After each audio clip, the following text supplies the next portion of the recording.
Haman Benson. Le journal des stratèges. Boris Kalt.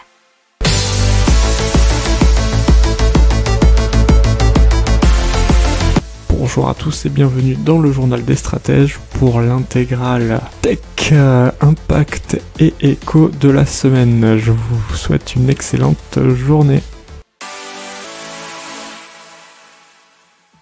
On va vous parler un peu des chiffres par rapport au blocage du canal de Suez, puisque 10%, voire on a jusqu'à 12% du commerce mondial qui, repose sur ce canal. Selon la revue Lloyd List, 200 navires sont actuellement bloqués aux deux extrémités dans la zone d'attente située au milieu du canal. Mais on a d'autres chiffres beaucoup plus récents, et ils datent d'aujourd'hui, qui diraient que c'était jusqu'à 450 navires qui sont bloqués. Alors, des chiffres, c'est le porte-conteneur qui coince chaque jour environ 9,6 milliards de dollars, soit 8 milliards d'euros de marchandises, ce qui représente 400 millions de dollars par heure. 19 000 navires ont emprunté le canal en 2020, ce qui fait un peu plus de 50 navires par jour, 51,5 pour être plus précis.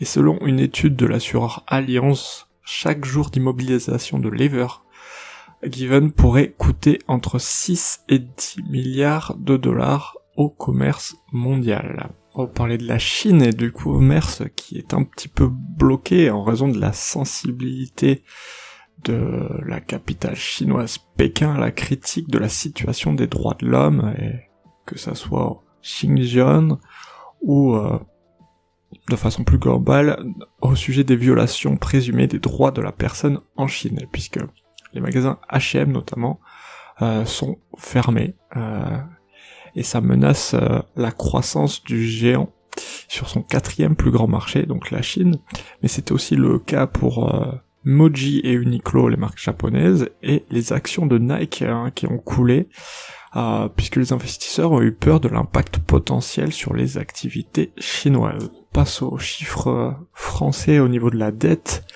puisque ce sont les pires depuis 1949 selon les chiffres de l'INSEE. La dette publique est à 115,7%, le déficit s'est creusé à 9,2%, et les dépenses des administrations publiques ont augmenté de 5,5%, c'est-à-dire de 73,6 milliards d'euros. Et donc voici venue l'heure de commencer à parler du remboursement des prêts garantis par l'État après maintenant 1 an. Apparemment 7 entreprises sur 10 prévoient de faire courir leurs prêts jusqu'au bout de la durée limite, soit 6 ans. Une société sur 2 n'a pas encore utilisé son prêt garanti par l'État. Ces prêts, faut le rappeler, ils ne sont pas gratuits, puisqu'il faut payer la garantie de l'État, qui est un taux de 1% pour les TPE-PME.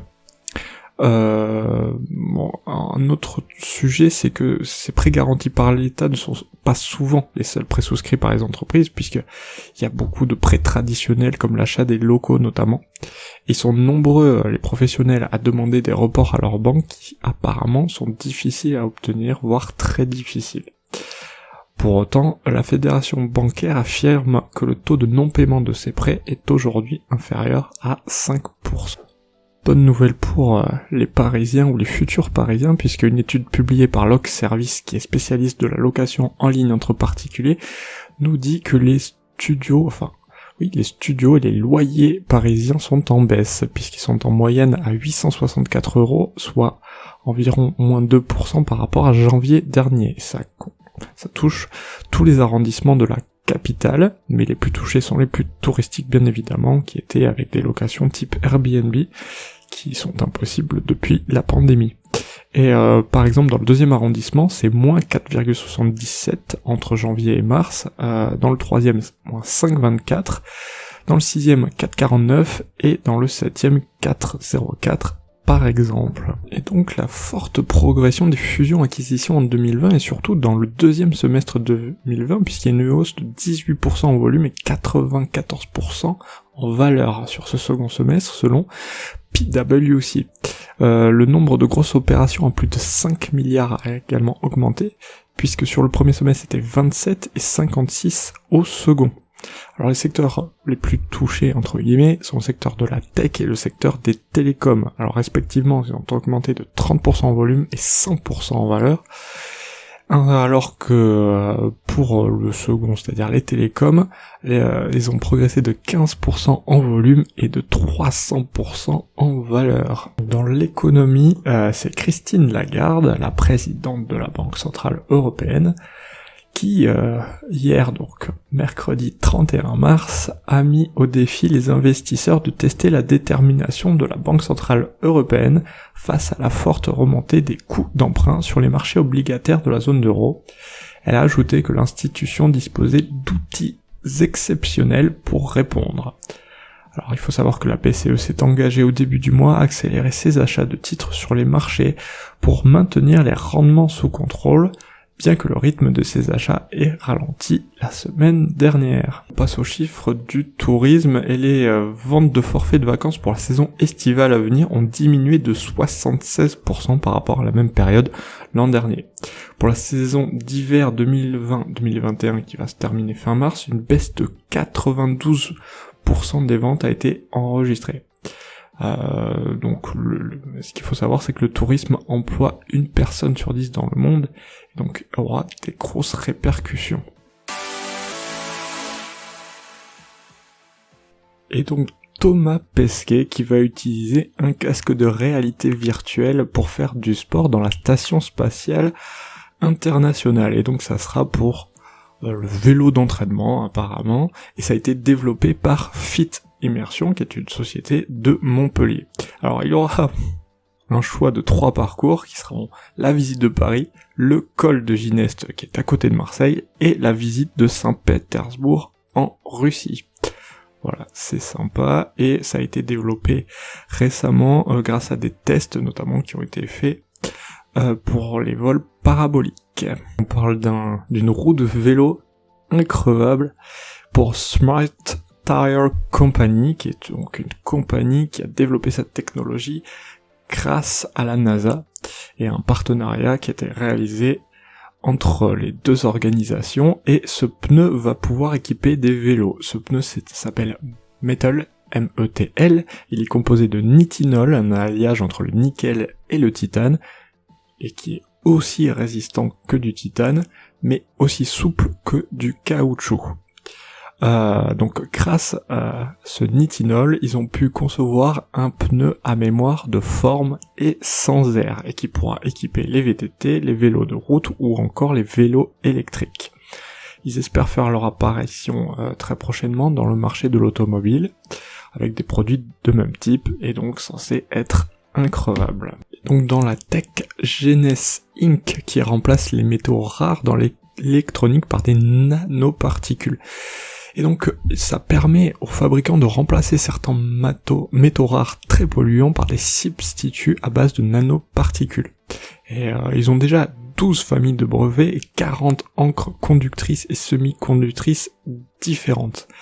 La société a déjà trouvé le moyen de remplacer un métal rare utilisé dans la fabrication des smartphones, et pour le coup, ils bossent déjà avec des grands du secteur de l'électronique aux États-Unis, au Japon ou encore à Taïwan. Alors on continue dans la tech bien sûr avec Bodyguard qui permet de se débarrasser de la haine en ligne. C'est une technologie unique au monde qui détecte et bloque en temps réel les propos haineux dès leur publication avant qu'ils atteignent l'utilisateur sur tous les réseaux sociaux que l'on connaît, Facebook, Twitter, Instagram, YouTube, etc.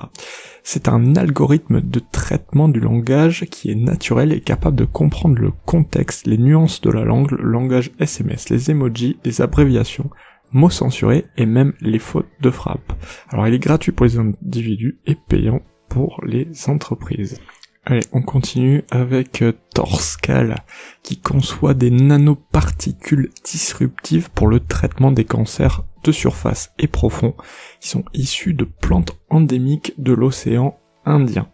Alors, un essai clinique de phase 1 est prévu en 2021 pour cette innovation, et les applications peuvent s'étendre aussi hors du domaine médical, notamment pour la cosmétologie. La NASA ne s'en occupe donc pas que de l'espace, puisque l'agence spatiale américaine a développé depuis plusieurs années un programme pilote pour l'agriculture qui s'appelle NASA Harvest.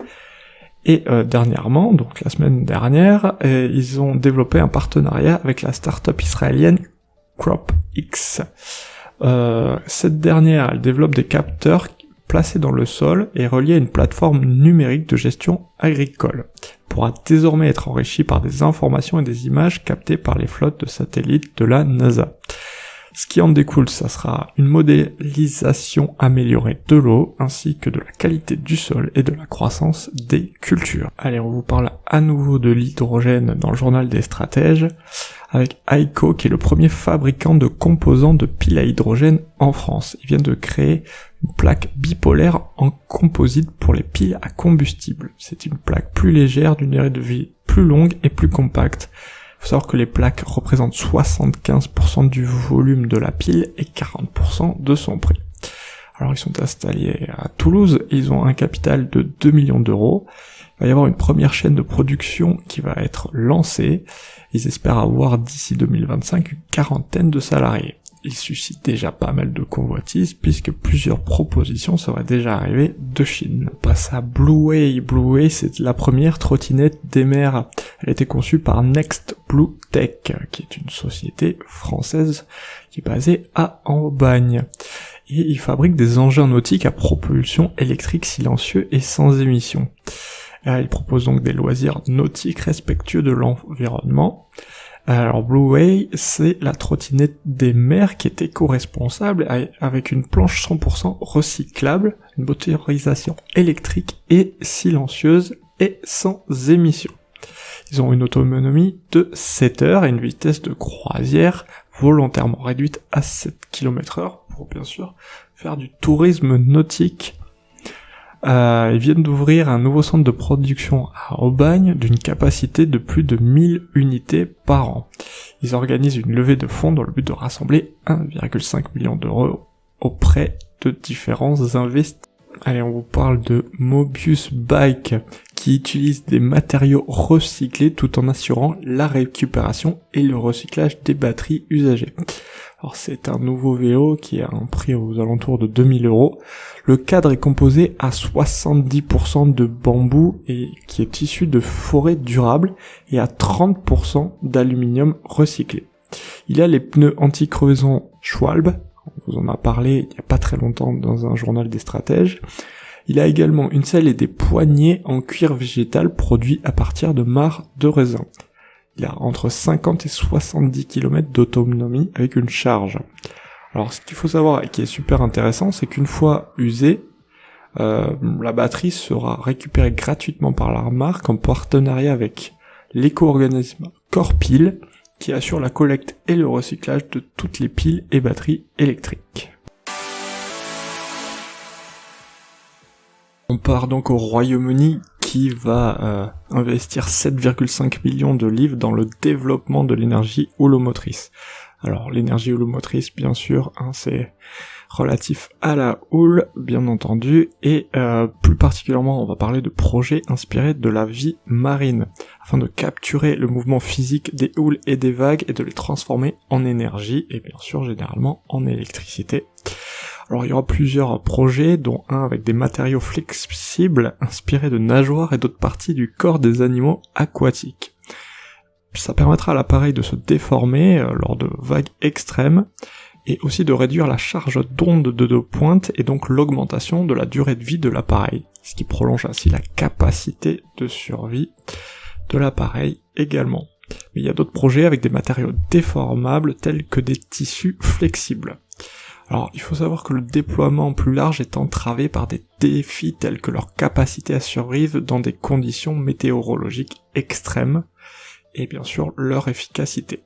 Alors la Commission européenne, donc toute l'Union européenne, essaye de développer ce type d'énergie verte puisque il y a eu des objectifs qui ont été donnés avec d'ici 2025 augmenter la capacité des technologies de l'énergie océanique au sein de l'UE pour atteindre 100 MW et d'ici 2030 1 GW. On continue avec Water Horizon dans l'impact qui transforme la chaleur perdue en énergie. Alors c'est une technologie de stockage thermique pour stocker puis valoriser dans une logique d'économie circulaire la chaleur perdue par les industriels, ou ce qu'on appelle chaleur fatale. Alors Water Horizon concrètement récupère la chaleur perdue et la stocke dans sa batterie. Une fois que la batterie est chargée, elle est transportée afin de distribuer l'énergie stockée à un consommateur distant sous forme d'énergie. Allez, on part tout de suite au Danemark où KiteX a développé une éolienne facilement démontable destinée aux particuliers et surtout pour les voyages. C'est un moyen de réduire considérablement le poids de l'éolienne. C'est une turbine qui tient en équilibre grâce à des tiges en fibre de verre et avec 3 câbles en tension.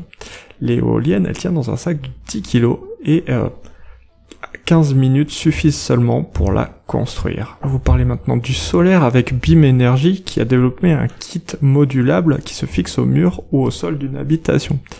Branché sur une prise, le micro-onduleur transforme le courant direct en courant alternatif afin que l'électricité puisse être utilisée directement.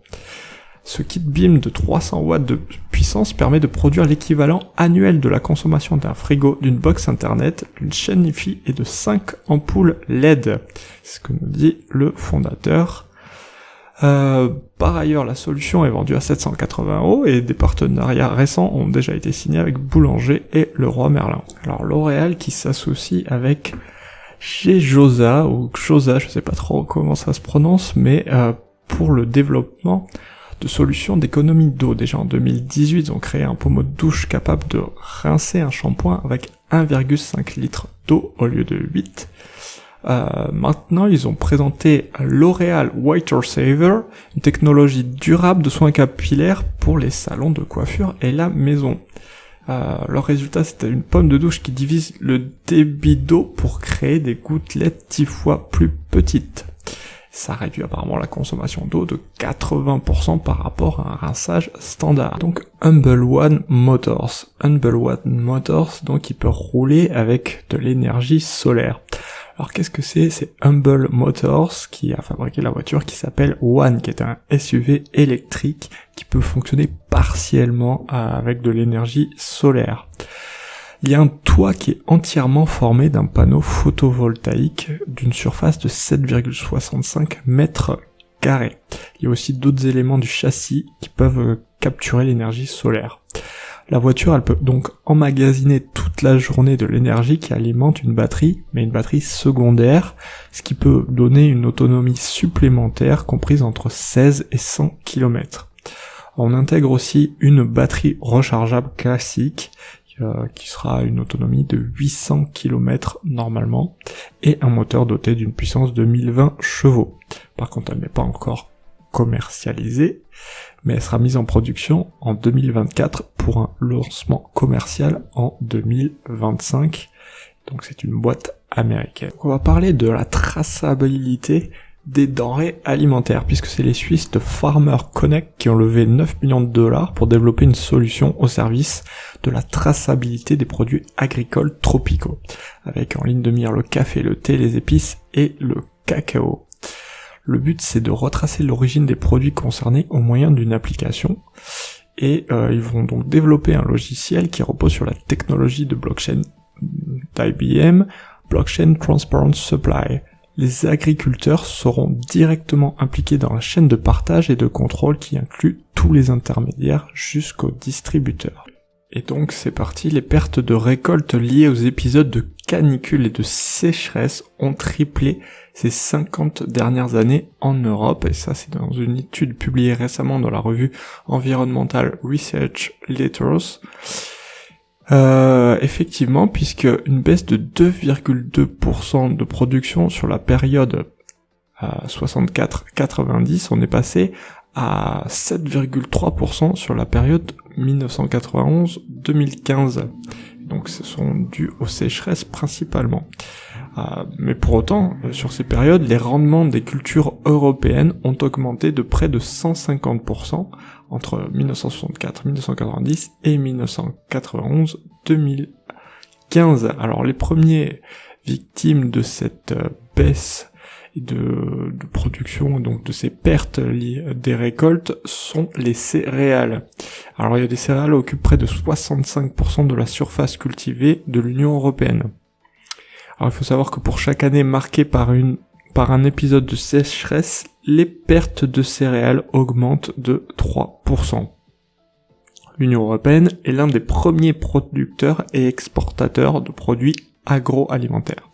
Donc ce qui se passe peut donc avoir des répercussions sur le système agroalimentaire mondial. On va vous parler d'Apple, et Apple qui a annoncé que 110 de ses fournisseurs de composants et de produits allaient passer à 100% d'énergie renouvelable. Ainsi, près de 8 gigawatts d'énergie propre vont être connectés au réseau électrique, sans compter un autre projet de batterie géante en Californie capable de stocker 240 MWh d'énergie, mais ça on vous en parlera après. Selon Apple, ces deux projets auront le même impact que si 3,4 millions de voitures étaient retirées de la circulation chaque année. Apple a indiqué qu'il comptait atteindre la neutralité carbone totale d'ici 2030. Donc Apple a aussi annoncé autre chose, un projet de stockage d'énergie à l'échelle du réseau électrique. C'est l'un des plus grands aux États-Unis qui utilisera des batteries de Tesla. Alors il est question de stocker 240 MWh d'énergie, soit suffisamment pour alimenter plus de 7000 foyers pendant une journée. Ce projet va venir compléter la plateforme solaire de 130 MW d'Apple qui fournit son énergie renouvelable en Californie. Et en stockant l'énergie excédentaire produite pendant la journée et bien sûr en la déployant au moment opportun.